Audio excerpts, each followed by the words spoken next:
Hello everybody, welcome into the SFS channel here. My name is Gavin, and in this episode I'll be breaking down my top 30 wide receivers for Week 17, Championship Week. It is here for our 2022 Fantasy Football Leagues. Of course, you can already see our top two names are up there on the board.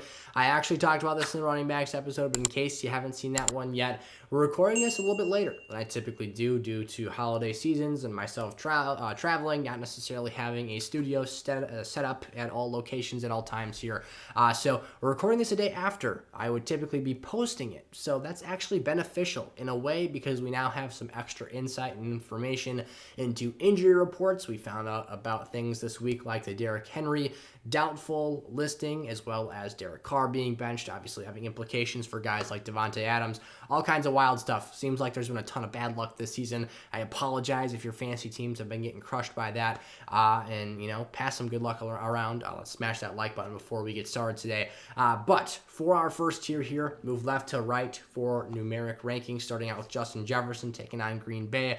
A rematch from week one where they absolutely housed the Packers, and they had no answer. Whether it was Jair Alexander, Eric Stokes, somebody else, nobody could cover Justin Jefferson. There was a lot of soft coverage, letting him run uncontested off the line of scrimmage. He is going to absolutely kill them again as he approaches that record-setting number if they continue to cover and play him in that fashion. So Justin Jefferson, clear-cut, easy wide receiver one for me this week, as it's really been the season of Justin Jefferson here. And then Stephon Diggs, kind of the lone receiver who hasn't been impacted by one thing or another, whether it's quarterback availability for Tyreek Hill that you'll see later, or other factors like, Jarrett Stidham for Davante Adams being the starting quarterback. He's got Josh Allen. He's got Cincinnati this week, which actually has some injuries in their secondary that they've been battling through all season here. There is, honestly kind of a gap here between Jefferson and Stephon Diggs, but I feel the gap is much bigger for these next players that you'll see right now. Okay, so I do want to quickly clarify something here after what I just said to end off that tier. It's not necessarily throwing like shade at these guys or saying that they are significantly lesser than the first two players in tier one here. But I do feel, and this is honestly as large as tier two has ever been for us, that there is a noticeable step off here from Stephon Diggs and Jefferson to Tyreek Hill, Jamar Chase, and everyone thereafter. And these are still utter solid options to have for this week's games. I just did want to toss that out there. So Tyreek Hill this week, number 3 wide receiver at New England. Sounds like he's going to have Teddy Bridgewater as opposed to Tua. Now, this team clearly is better with Tua under center, but concussion protocol, got to take care of your health, man, and make sure you're all right. So for Tyreek, the good news, you can pitch it to him short, intermediate, or deep. Probably not going to see too much deep action for Tyreek with Teddy B under center here, but you never know. He might cut things loose if he's got guys streaming wide open down the field. Jamar Chase here against the Buffalo Bills. The only reason that I, don't necessarily have Jamar as my wide receiver 3 this week is that T. Higgins is really, really good. And when he is healthy, he is out there putting up his numbers and doing his own thing. And whether you like it or not, it has a negative impact on Jamar's fantasy stock in any given week because of the fact that there's someone else on the team that legitimately can take away target opportunities from him. So for Jamar Chase, for me, still an easy 1B option this week, but just not clearly on the same tier as some other players here. And he could go out there and have 35 fantasy points. It's just that kind of wondering, will he go out there and have 10, 11, 12 points if T. Higgins continues to do his thing? And obviously, we still view Jamar Chase as the number 1 receiver for this team, as T. Higgins is not yet on the tiers list. CeeDee Lamb taking on Tennessee this week. I talked about this in the running backs episode. I think Dallas just houses the Tennessee Titans. I think that, CeeDee Lamb taking the leap to be the clear-cut, concise wide receiver 1 for this Cowboys team continues to develop that storyline throughout this matchup. Tennessee has been poor in the secondary. They're just young back there, and having such an athletic and talented playmaker like Lamb should go out there and make some big things happen. A.J. Brown taking on New Orleans this week. Still some question marks, uncertainty about quarterback play. He's phenomenal, though. Gardner Minshew delivered for both him and Devontae Smith last week. At the end of the day, he's just a beast, big playmaker here, and at times we'll see his floor fluctuate a little bit, but that ceiling is so good. Amon-Ra St. Brown against Chicago. They can't cover wide on grass. Their secondary is very, very poor, and you're going to have Amon-Ra working out of the slot. So opportunities, volume, reception potential here a lot of stuff just kind of snowballing in favor of him having a really reliable day at the very least. Could go out there and put up some pretty big numbers as well. And then D-Hop. Sounds like he's going to get Colt McCoy back, which it's not Kyler Murray, which we're not going to see until next season, but it's not Trace McSorley. That's the key here. That's the big deal. We saw how terrible that was on Sunday Night Football. He's athletic and can at least make a little bit of something here and there happen, but definitely need a more refined passer. Colt McCoy hopefully can be that option and deliver him his wide receiver 8 week, which we currently have him ranked as. Tier 3 now are wide receivers 9 through 13. Call it disrespect. It is not intended to be that way. But having Keenan Allen above Davante Adams is something I did spend a great deal of time considering, contemplating, and obviously analyzing here for this week's games. I'm the biggest Davante Adams fan, but at the end of the day, the reliability in the target volume I'm getting with Keenan Allen right now is something that I would probably take, that dependability and that floor value over the uncertainty of a nightmare matchup from hell against the San Francisco 49ers defense, which, to be frank, kind of, makes us fantasy managers soil our pants when we see them across the field from our players. And having Jarrett Stidham's first career start be against the San Francisco defense of the 2022 fantasy football season and having Davante Adams be a dependent receiver in that scenario is frustrating. And you're going to see, it sounds like, a lot of youth on the field playing, getting snaps, reps, and opportunities. So that is troubling, scary. Davante owners, plug your nose. It's going to be a tough week here. Jalen Waddle, he's still Davante Adams. He could go out there and have 25 points. He could catch 3 passes for 160 yards and 3 touchdowns. He could go Randy Moss on us, but uncertainty, man. It is a very, very spooky thing in fantasy. Jalen Waddle here, another scenario like Tyreek Hill's where you're in that offense, so it is the scenario of Tyreek Hill's. But you never know what type of quality and type of passing volume you're going to get. We'll see how Teddy impacts this passing game. The bottom line is these are two of the most explosive and talented playmakers in the entire league. They just need the ball in their hands, and it's as simple as that. T. Higgins here, again, the Buffalo matchup. Nothing really scares me in this matchup for either player. Trey White's out there. He's playing good football. Buffalo schematically is very sound, but at the end of the day, Joe Burrow picks his spots. He's not forcing the ball to guys, and he simply throws to the open target or the matchup he likes best pre-snap. You never really know who that's going to be until game time here. As last week, there was plenty of times actually where I would see Jamar Chase in single coverage, and then slowly a safety would roll over at the snap of the ball, and he'd end up just going to Trenton Irwin or T. Higgins, who had a monster game. So it's hard to predict that stuff. We'll see where the football ends up heading, but both players clearly have fantastic ceilings.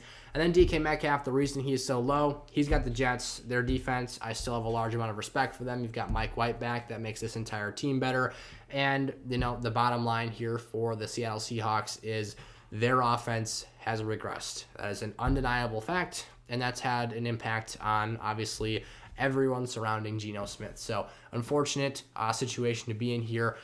But, DK Metcalf could still go out there, as I said, with all these incredibly talented players, moss somebody and make a huge play happen, and boom, your fantasy week is saved. All right, 6 names here in Tier 4, starting out with Mike Williams. This is the simple boom-bust play of the week here. You're either going to get yourself a monster performance or a rather lackluster, middling type day from Mike. It all comes down to downfield opportunities. Again, the matchup here for the Chargers this week is the LA Rams. So I would expect to see a bit more Jalen Ramsey on Mike Williams than you'll see on Keenan Allen, who works a lot out of the slot. Regardless, though, Jalen Ramsey, I say this every week, has been burnt toast this year. Mike is certainly capable of exploiting that matchup to an extent if Herbert gives him the downfield looks. Chris Godwin against Carolina, it's a volume game here for him. He needs quality passes across the middle of the field. If he hauls in a high percentage of those, he'll have a really solid floor. If he gets in the end zone, you might see some ceiling potential there as well, but nothing too crazy. He's a solid wide receiver 2-star for me this week. He is our wide receiver 15. Garrett Wilson against Seattle. It's been a solid defense this year, but Garrett Wilson is just a freak of a wide receiver. He is so athletic. His route running is fantastic. And the big key here, the real thing that moves the needle, is having Mike White versus Garrett Wilson versus Zach Wilson under center here. You've got a guy who can now give you precision passes. He can now throw the ball more than 15 yards downfield, and he's actually a consistently reliable force in that offense. So big stuff there for him. Christian Watson, potential here for him and his hip issue to not be available this week. That would absolutely suck. His ceiling is great, though. Last week, the Vikings moved into first place in terms of allowing the most opposing points to fantasy receivers all season long. Great dream scenario of a matchup for Christian Watson here. Let's hope he can play. Devontae Smith in that New Orleans matchup, just like I talked about for AJB. These guys are so talented. They are monster capability producers just waiting to happen. You just need those downfield passes. You just need some volume there. That's really all it takes. The simple ingredients to success for both of those players is just the amount of attempts they get thrown their way per game. And then Terry McLaurin here for Washington. This is a big game for the Commanders. He's got Cleveland. Cleveland's secondary has been decent this year. They haven't been overly great or overly terrible. Terry has been very, very good. The one concern I do have for McLaurin is transitioning from Taylor Heineke, who I actually think is a better quarterback for his fantasy stock than Carson Wentz, who showed early in the year he loved Curtis Samuel. He loved Jahan Dotson. They have now went back on their word. Taylor Heineke was winning, and after losing just a couple of games, they are back in the Carson Wentz basket here, drinking that Kool-Aid. So a little bit troubling of information and news here for Terry's fantasy stock. Makes him a bit more volatile in terms of production range of outcomes, but it's kind of hard to sit him after the last couple of months that he's had. I've got 4 names in this tier, including both of the top pass catchers for the Jacksonville Jaguars. Starting out with Christian Kirk taking on the Houston Texans this week. Now, I talked about this in the running backs episode as well. Apparently, this week does not really matter for either the Titans or the Jaguars, so they can both essentially punt this game in terms of the AFC South Divisional Championship race. All that matters is the Week 18 head-to-head between these two teams. Now, that could be either a non-factor or it could be a negative for these two players depending on who plays throughout this game, whether they're looking to rest their guys, keep them fresh, whatever the case is. I said this in the running back episode as well. I do believe in kind of the integrity of competition in the NFL, and as far as that goes towards my analysis of these type of situations. So I'm going to approach this game as if these teams are trying to win and they're going to start their players throughout the entire contest. The only week that really gives me hesitancy about that is possibly the last week of the season for the number 1 overall seed, which is why you should just end your fantasy leagues this week. We'll still have analysis for those of you guys next week that have your championships in Week 18, but my little 2 cents there, if it is relevant to you or not. But regardless, Christian Kirk's got Houston there without Derek Stingley, who's on the IR. It's a really solid player here in Christian Kirk. Zay Jones obviously has emerged the last month plus as well. We'll talk about that a little bit more when we get to him there.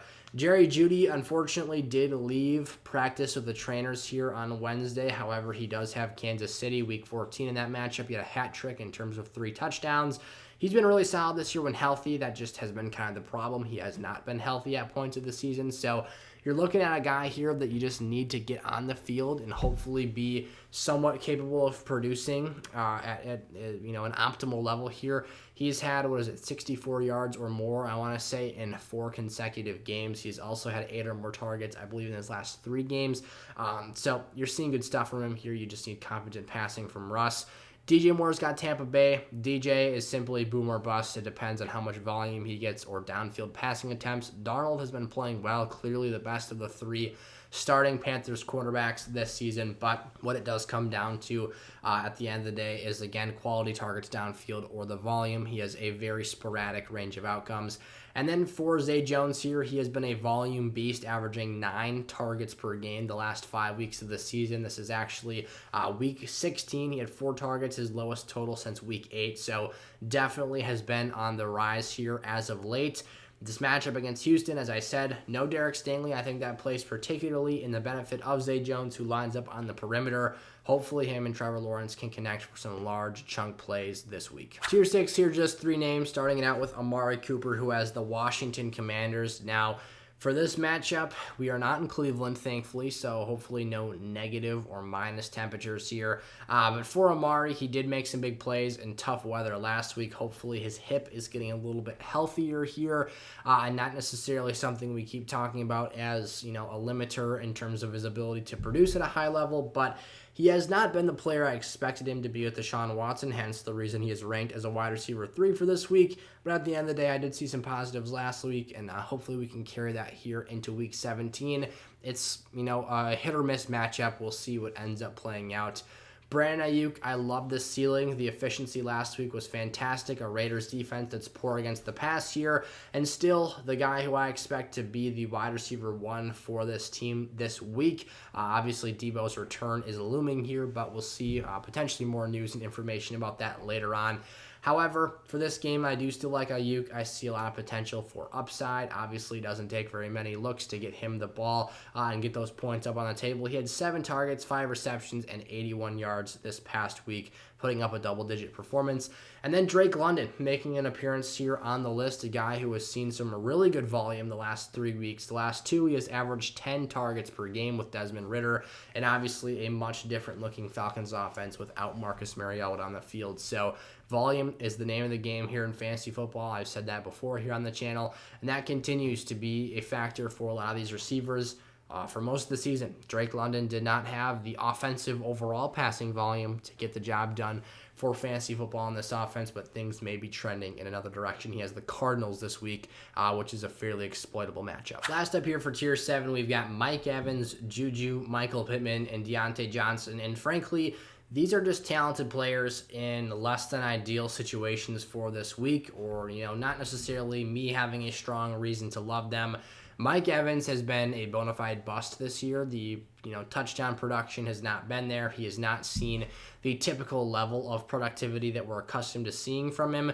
He is still Mike Evans, and that is why he continues to linger around this list here. But the odds are that someone else, whether it's someone random like Isaiah Hodgins on the New York Jets, or the New York Giants, goes out there and has a big game like he had last week. Like, those are the type of players that as streamers are outscoring Mike Evans this year, and that is why he, despite making the tiers list every single week, is like the wide receiver 45 plus, regardless of what scoring format you're in right now. I should check on that. It's probably actually worse than that. But moving into Juju Smith-Schuster here, taking on Denver this week. Denver has been a formidable defense against the pass this year, but as I talked about earlier this week, their defense looks tired. They look taxed physically and mentally, and honestly, like they just don't want to be on the football field. So what you're looking at is a team that with a big physical-bodied receiver like a Juju Smith-Schuster, they might not be the most effective unit at tackling him. Now, separation is kind of key here, and we'll see how that plays out for things. But at the end of the day, Juju is talented, and he has kind of asserted himself as a reliable target for this team. Now, something is wrong with my numbers here, because my numbers have Mike Evans as the wide receiver 23 right now. But regardless, in terms of overall week-to-week production, if you just simply take out the fact that he is, I believe, not missed a game this year, or at least not since the early part of the season, his points per game has been putrid by his standards. So he did miss week 3 against Green Bay. Michael Pittman here, the 29th receiver in our rankings for this week, has the New York Football Giants. The concern is quarterback play. Nick Foles was putrid last week. We have seen Sam Ehlinger throughout this year. He is also very poor. Matt Ryan was the best scenario and answer for Pittman's fantasy stock this year, and it seems like he is no longer necessarily a relevant part of this team. So, unfortunate stuff there. You're just hoping the talent breaks through, which, if you have my guess, it probably will not. And then Deontay Johnson here taking on Baltimore. This is an upside play. He will continue to get volume throughout the rest of the season as their offense is still going through a transition period. The quality of targets, though, at times can be hit or miss with Kenny Pickett, and it kind of comes down to, whether or not he makes the big play or finds the end zone, which haven't been necessarily prevalent in his week-to-week outlook this year. So you're, again, betting on the player and the talent as opposed to the actual reality of the situation at times. Someone will likely come up here as a streaming candidate and outscore a couple of players in this final tier here. So there you guys have it, our top 30 wide receivers for Week 17, championship week here. As I said at the top of today's episode, good luck to all of you playing in matchups of any caliber this week. Hopefully we were able to help you out this season. I appreciate all of you guys' love and support. As I talked through in the running backs episode, I've referenced that a lot, so make sure to check that video out if you haven't done so as well. But this week only through Monday, so through the duration of Week 17, we're running a promo here this week with Underdog Fantasy. If you guys haven't signed up for an account on their favorite platform yet, sign up, use code SFS. When you deposit $10 or more, you'll get double your money to play with on the site. So all that goes towards your own entertainment and fun to potentially win some more cash on props and pick'ems and drafts and all kinds of stuff like that. But when you guys use code SFS as a thank you, token of my gratitude for your support, if you will, I'll give you guys our all access pass for 2023. So next season's fantasy football, you'll have yourself covered with all the information, draft research, help, analysis that you need, all taken care of. That'll be our redraft kit, our rookie guide, and then our dynasty collection here. It'll be pre-order access because obviously that stuff is not complete yet because we're still in 2022 fantasy football, but you'll be the first to have it. You'll have early access as everything drops live on sizzlefantasy.com. So thank you guys so much for watching. Remember code SFS on Underdog and check out that RB episode if you haven't done so already, and I'll see you there. Peace out.